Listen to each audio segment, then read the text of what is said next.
All right, here we go. Crispin Cross of Lead, Chapter 8. Father Quinnell lived behind our stone church, in an attached room without windows, though I saw no light beneath his door, one of the few doors our village boasted. I knocked softly. "Who's there?" "It's me, Father Quinnell, Easter's son." A slight sound came from within. The door pulled open. The priest's small, pale face peered out. His once white alb, which covered him from neck to foot, seemed ghost-like. Frail from his many years, Father Quinnell had served in Stromford his entire life. Now he was small and wizened, with sparse gray tonsured hair. Some claimed he was the unwanted son of the previous Lord Furnival, who had provided him with the church living when Quinnell was still a boy. "God be praised! Is that truly you?" he whispered. "Yes, Father," I said, and added quickly, "and I didn't steal that money." He made the sign of the cross. "Bless Jesus to hear you say it. I didn't think it likely." Clutching me with his trembling, bony hand, he said, "Come quickly. The church will be safest. You're being looked for everywhere. I have some food for you. If anyone comes, claim sanctuary." He led me inside the church. A large building, it took a man standing on another's shoulders to reach the pointed roof. Some said it was as old as the world, built when our blessed Savior was first born. Not even Goodwife Peregrine, who was the oldest person in our village, knew for sure. The church contained a single open space where we villagers knelt on the rush-strewn floor to face our priest altar dress. Above, in deep shadow, was the carved crucifix, Jesus in his agony. Below him, on the altar, stood the fat tallow candle, whose constant flame shed some light upon the white walls of painted lime. The font, where our babes were baptized, was off to one side. Two faded images were on the walls.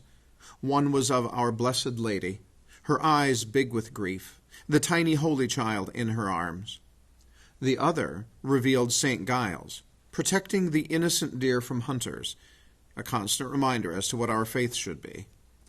Since I was born on his day, and as he was the village's patron saint, I held him for the kin I never had. When no one else was there, I would creep into the church and pray to him. I wished to be the deer that he protected. Near the altar, the priest genuflected. I did the same. Then we knelt facing each other. "Speak low," he said. "There's always a Judas lurking. Are you hungry?"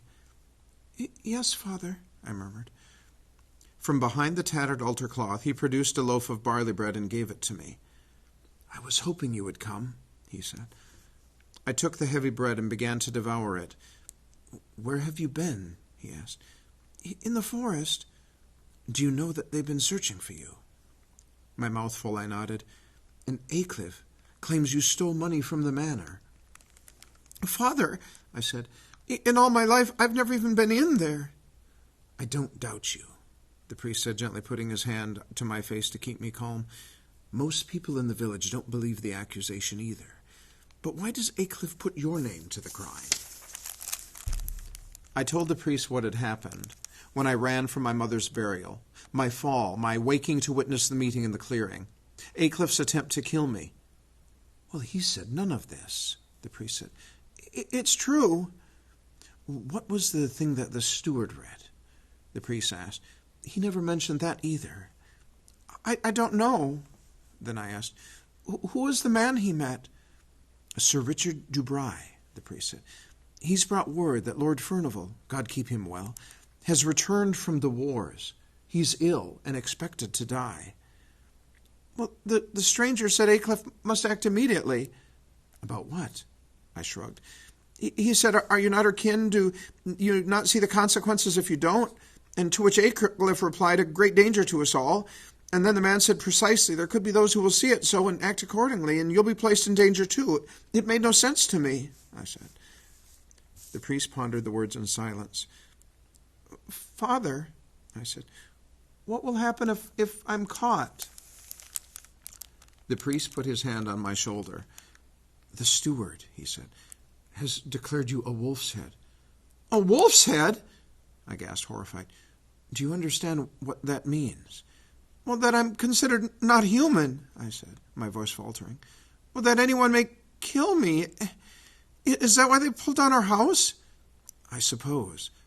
But why? The priest sat back and gave himself over to thought. In the dim light, I studied his face. He seemed distraught, as if the whole world had settled in his soul. Father, is it something about my mother? He bowed his head. When he looked up, it was to gaze at me. Asta's son, unless you flee, you won't live long. But how can I leave? I said. I'm bound to the land. They'll never give me permission to go. He sighed, reached forward, and placed the side of one frail hand aside my face. Asta's son, listen to me with the greatest care. When I baptized you, you were named Crispin. I was? I cried. It was done in secret. And what's more, your mother begged me not to tell you or anyone. She chose to simply call you son. But why? I asked. He took a deep breath and said, Did she tell you anything about your father? Once again, the priest took me by surprise. My father? Only that he died before I was born, in the great mortality, I reminded him. But what has that to do with my name, or any of this? Dearest boy, the priest said wearily, I beg you to find your way to some town or city with its own liberties. If you can stay there for a year and a day, you'll gain your freedom. Freedom? I said, what has that to do with me? You could live by your own choices, as a highborn lord or a king. Father, that's impossible for me. I am what I am. I know nothing but Stromford. Even so, you must go. There are cities enough, Canterbury, Great Wexford, Winchester, even London. Well, what are these places like? They have many souls living there, far more than here, too many to count. But I assure you, they are Christians. Father, I don't even know where these cities are. I'm not so certain myself, he admitted. Follow the roads and ask for help as you go. God will guide you. Well, is there no other way? Well, you could find an abbey and offer yourself to the church, but it's a grave step and you're hardly prepared. In any case, you don't have the fees. If I had them, they would be yours. No, the most important thing is for you to get away. There's something about my mother that you are keeping from me, is there not? I said. He made no reply. Father, I pressed, was God angry at her and me? He shook his head. It's not for men to know what God does or does not will. What I do know is that you must leave. Frustrated, I rose up, only to have the priest hold me back. Your way will be long and difficult, he said. If you can remain hidden in the forest for another day, I'll find some food to sustain you for a while, and perhaps someone will know the best way to go. As you say, your obedience speaks well for you. Come back tomorrow night prepared to leave. Meet me at Goodwife Peregrine's house. I'll ask her to give you some things to protect you on your way. I started off again. And, he added, as if coming to a decision, when you come, I'll tell you about your father. I turned back. Why can't you tell me now?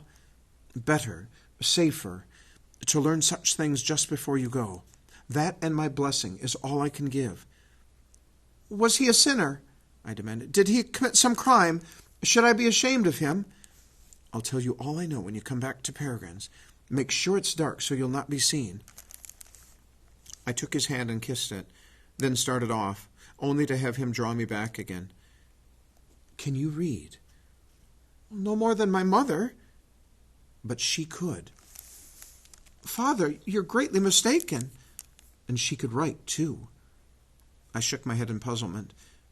These things you say, a name, reading, writing, my father, why would my mother keep such things from me? The priest became very still. Then from his pocket he removed my mother's cross of lead, the one with which she so oft prayed, which was in her hands when she died. I had forgotten about it. He held it up. Your mother's. I know, I said sullenly. Do you know what's on it? Some writing, I think. I saw your mother write those words. I looked at him in disbelief. But tomorrow, he said, cutting me off and folding my fingers over the cross. I'll explain.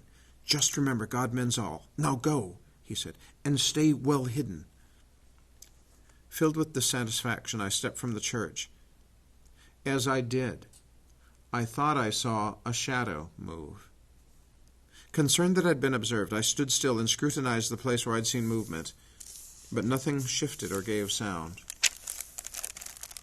Deciding it had just been my fancy, and in any case too upset to investigate, I made my way back to the forest, where I slept, but poorly. Why had I been so falsely accused? I kept asking myself. How could I be proclaimed a wolf's head? And regarding my father, why had my mother told me nothing about him? And what possible matter of importance could Father Quinnell reveal of that connection? Mostly, however, I kept marveling at the priest's revelations about my mother, that she had given me a name, Crispin. It did not seem to be me. If true, why had she held it a secret? And as for her being able to read and write, surely that could not be true. But if true, why would she have kept such skills from me? In the darkness where I lay, I held her cross before my eyes. Of course I could make out nothing. In any case, I could not read. If there was one person I thought I knew, depended on, and trusted utterly, it was my mother.